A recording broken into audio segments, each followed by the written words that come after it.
तर गावावरून येता येताना मस्त आईने नवीन तुरी ज्या असतात ना, त्या अर्ध्या भरडून आणलेल्या होत्या. तर त्याचा मला भरडा करायचा होता. आता तुम्ही ही रेसिपी करता की नाही तर मला माहीत नाही. तर जो अर्धा भरडलेला जो भरडा होता ना, तो मी छान असं कुकरला लावून घेतला आणि चांगल्या 6-7 शिट्या होऊ दिल्या, चांगलं शिजतपर्यंत.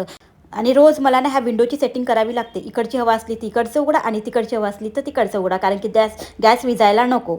त्यानंतर जे काही मी तुरी मांडल्या होत्या छान अशा घोळून घेतल्या. थोडंसं तेल टाकलं, त्याच्यामध्ये जिरं टाकलं, हिंग टाकलं आणि चवीनुसार मीठ वगैरे टाकून फोडणी दिलेली आहे.